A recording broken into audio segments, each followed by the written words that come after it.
আমি চায়না থেকে ঘুরে এলাম। আর সবচেয়ে বড় যে জিনিসটা দেখছি যে আসলে এআই নিয়ে সবাই পয়সা নষ্ট করছে। মানে ইভেন চায়নাতেও আমি দেখছি যে এআই নিয়ে পয়সা নষ্ট করছে। বিকজ আমি প্রচুর আ অনেকগুলো ওয়্যার হাউস এ গিয়েছিলাম যেখানে আসলে দেখছিলাম যে তারা আসলে বড়, বড় ক্লাস্টার বানাচ্ছে। তারা বড়, বড় জিপিইউ শুধু ক্লাস্টার না, মানে তারা আসলে ইভেন ছোট মিনি পিসি নিয়েও তারা অনেক ধরনের কাজ করছে। কিন্তু একটা জিনিস আমি বুঝতে পেরেছি যে এন্টারপ্রাইজ গুলো আসলে তাদের ওয়ার্ক ফ্লো নিয়ে কিন্তু এখনো কনফিউজড যে এন্টারপ্রাইজে আসলে এআইটাকে আমরা কিভাবে এমব্রেস করব, এআইটাকে আমরা কিভাবে আসলে ডিপ্লয় করব।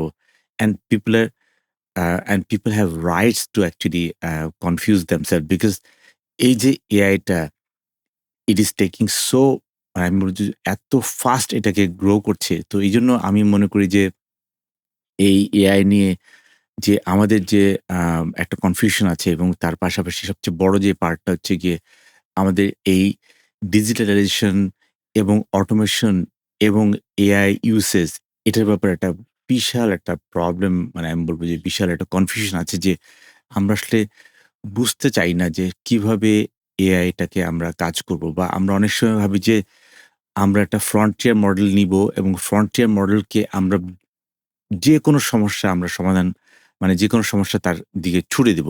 মানে এইটাই কিন্তু সবচেয়ে বড় সমস্যা যে আমরা ভাবি যে আমরা একটা ফ্রন্টিয়ার মডেল নিবো লাইক ক্লড।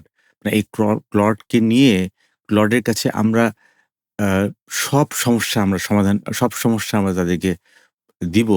কিন্তু সব সমস্যার সমাধান তাদের কাছে বা সেই মডেলের কাছে ছুড়ে দিলেই যে কাজ করবে না, এটা আসলে আমরা অনেকে আমরা বুঝতে পারছি না যে আসলে একটা ফ্রন্টিয়ার মডেলকে সবকিছু, মানে we expect to throw everything to a frontier model and expect that things to work, and this is not happening.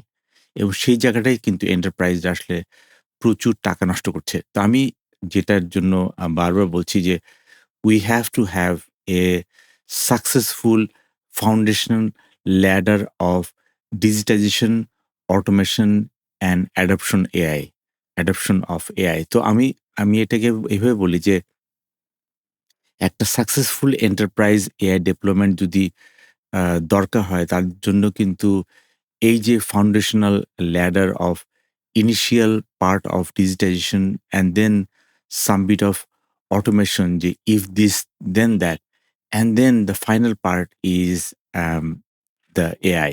So আমি এটাকে এভাবে ধরি যে 80% ইজ অলমোস্ট ডিজিটাইজেশন।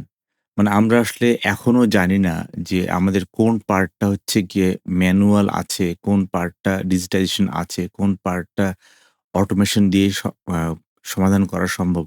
আর কোন পার্টটা এআই লাগবে। তো এইজন্য 80% is all about digitization because আমরা এখনো ডিজিটাইজ করছি। ম্যানুয়াল ওয়ার্কফ্লো থেকে ডিজিটাইজ ওয়ার্কফ্লো করছি।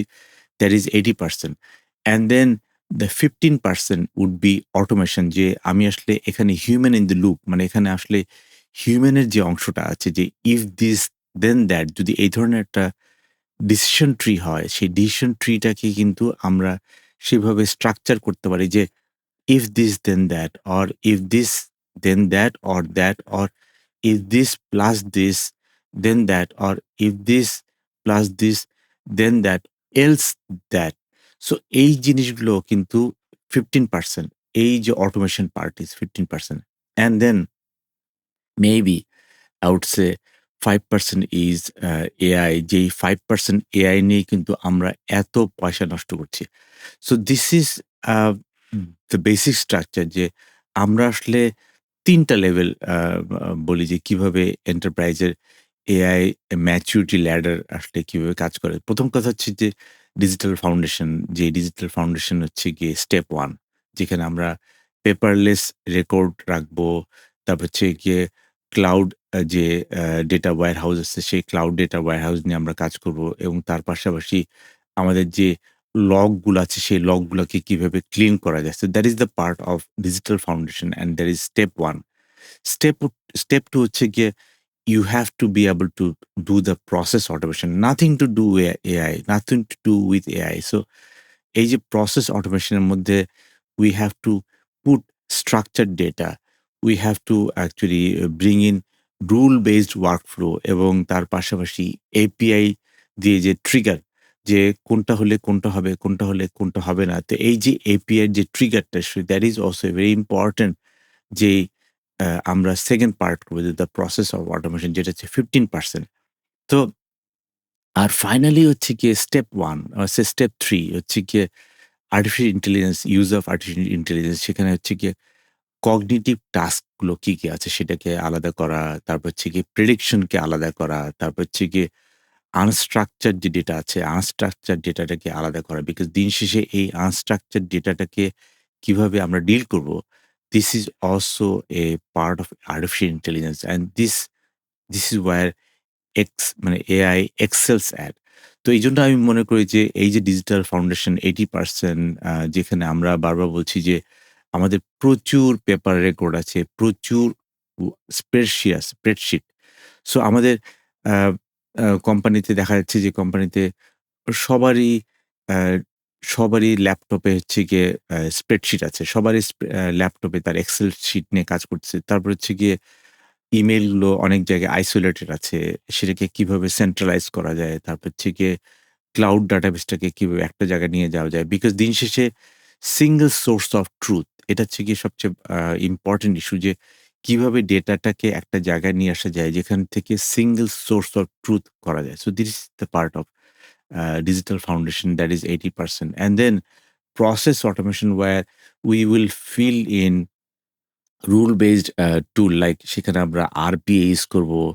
সেখানে আমরা আ ইন্টিগ্রেট করব হচ্ছে গিয়ে যেই প্ল্যাটফর্ম গুলোকে আসলে আমরা অটোমেটিক্যালি আ আ কানেক্ট করব। সেটা ইট ক্যান বি N8N হতে পারে, N8N হতে পারে, এটা একটা মেক হতে পারে, এটা Zapier হতে পারে। সো I would say এই পুরো জিনিসটাকে কিভাবে এপিআই দিয়ে আমরা ডিজিটাল ডেটা বিভিন্ন ডিজিটাল ডেটাকে কিভাবে বিভিন্ন সিস্টেমের মাধ্যমে ইন্টিগ্রেট করব that is also required in process automation.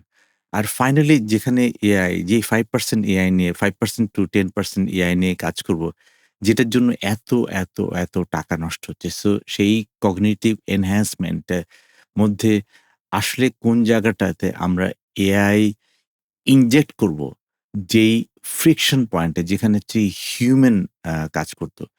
যেই হিউম্যান ইন দ্য লুপ এই যেখানে হিউম্যান হচ্ছে গিয়ে আগে একটা ডেটা পড়ে তারপর সিদ্ধান্ত দিত। হিউম্যান আগে ওইখানে চিন্তা করত। তারপরে হিউম্যান ওখানে প্রেডিক্ট করত। ওই জায়গাটাতে ওই কগনিটিভ এনহ্যান্সমেন্ট মানে হচ্ছে গিয়ে কিভাবে হিউম্যানকে ওখান থেকে সরিয়ে ওই জায়গাটাতে এআই নিয়ে আসা যায়। সেই কগনিটিভ এনহ্যান্সমেন্ট এর মধ্যে সেই পুরনো যে আমি বলব যে পুরনো যে মানুষ যিনি আসলে চালাতেন উনি একটা জিনিস পড়ে সিদ্ধান্ত নিতেন। তারপর হচ্ছে উনি ওটা দেখে উনি একটা চিন্তা করতেন এবং ফাইনালি ওটা দেখে উনি একটা প্রেডিক্ট করতেন। So that is the part we have to work on AI এবং that is where we are investing so much of money that 5 to 10%. So এই জায়গাটাতে আমি মনে করি যে ৪ টা স্টেপ নেওয়া যেতে পারে। সেই ৪ টা স্টেপে ১ম হচ্ছে গিয়ে অডিট দ্য ওয়ার্কফ্লো। ১ম কথা যে ১ম এ আমরা বর্তমান যে অ্যাজ ইজ ওয়ার্কফ্লোটা আছে সেই অ্যাজ ইজ ওয়ার্কফ্লোটাকে আমাদেরকে অডিট করতে হবে এবং সেখানে কোথায় আমাদের এই হাই ভলিউম প্রসেস আছে যেটাকে আমাদের বটলনেক করছে অপারেশন সেটা হচ্ছে গিয়ে আমাদেরকে দেখতে হবে।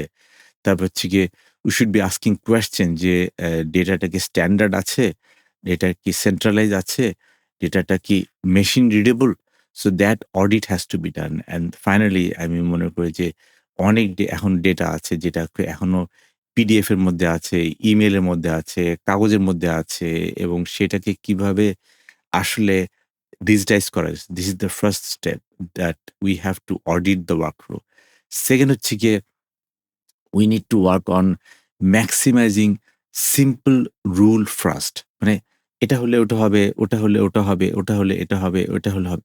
এই যে সিম্পল যে রুল গুলো আছে সেটাকে আমাদেরকে ম্যাক্সিমাইজ করতে হবে এবং never to use expensive AI to solve a problem that is simple if then this that or if then logical statement যেটাকে সলভ করতে পারে। সো ওইখানে আমি কখনোই এক্সপেন্সিভ এআই ব্যবহার করব না।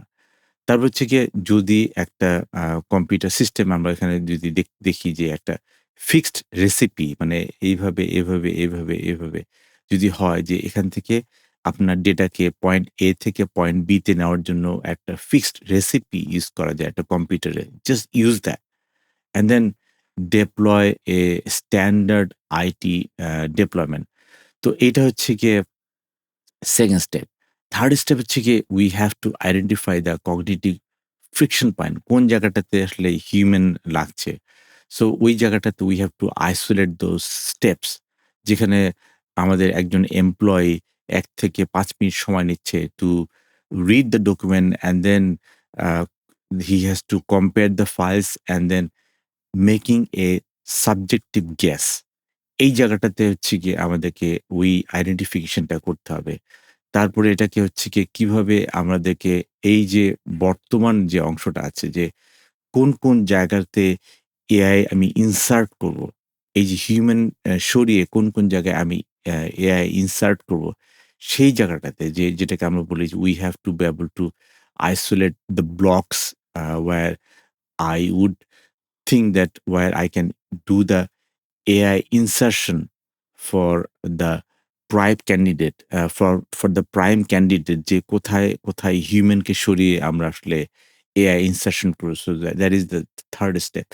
And fourth step সেটা হচ্ছে গিয়ে যেটা আমার একটা পছন্দের জায়গা যেটা অনেকে বলবে যে you are going anti AI. No, I would say deploy human in the loop system মানে এখানে treat AI as an assistant, not as a autonomous agent. So আমরা শুরুতে we will treat AI as an assistant so that এই যে আমার যে কাজটা হচ্ছে সেই কাজটাকে প্রপারলি আমাকে দেখতে পারতে হবে। এজন্য we use AI as a assistant যেটাকে আমি বলি যে যন্ত্রকে কামলা খাটানো মানে শুরুতেই যন্ত্রকে কামলা খাটানো not as an autonomous agent because I don't know whether it will make mistake or not. So this is how we will treat AI as an assistant, not as a autonomous agent.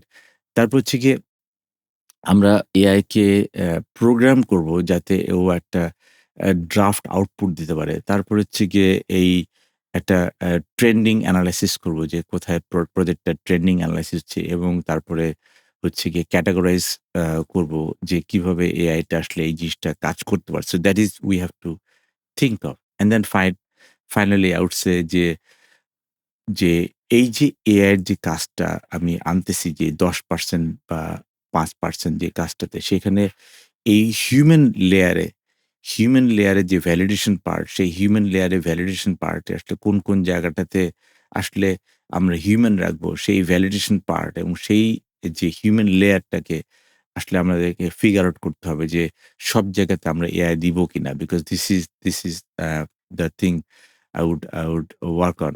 So এইজন্য আমি বলব যে for any organization like mine or anywhere আমাদের যেটা করতে হবে যে ১ম এ একটা স্পেসিফিক ডিপার্টমেন্ট ধরতে হবে। যেমন HR onboarding can be one thing, customer support can be one thing, invoice processing can be one thing. So these are the kind of a specific business process or department যেটা ধরে আমরা আমরা করতে পারি। এবং তার পাশাপাশি আমাদের এক্সিস্টিং যে কি সফটওয়্যার আছে সেই এক্সিস্টিং ERP হোক, CRM হোক, কাস্টমার ডেটাবেস সেটা কিভাবে বর্তমানে কাস্টমারের যে এন্টারপ্রাইজ ডেটাটাকে হোল্ড করছে সেটাকে আমাকে জানতে হবে। সো এই জায়গাটা আমি যদি জানি তাহলে আমাদের জন্য একটা সাকসেসফুল এআই ইমপ্লিমেন্টেশন করা সম্ভব হবে। সো আমি বলব যে uh this is kind of it. Uh at the same time আপনারা ভাবতে পারেন যে একটা এন্টারপ্রাইজকে এআই যদি ট্রান্সফর্ম করতে পারে তাহলে দেশকে কিভাবে হবে? So this is wire the part is here যে একটা দেশকে কিভাবে এআই চালাতে পারে এন্ড টু এন্ড। একটা দেশকে এআই কিভাবে চালাতে পারে। So that is the part that ইউড get from here from this book. And I wrote it a couple of years back. But my point is আমি আসলে লিখেছিলাম একটাই কারণে যে আসলে মানুষের কাজ অন্য। মানুষের কাজ এই ডেইলি কামলা খাটা না। মানুষের কাজ is different that I will cover.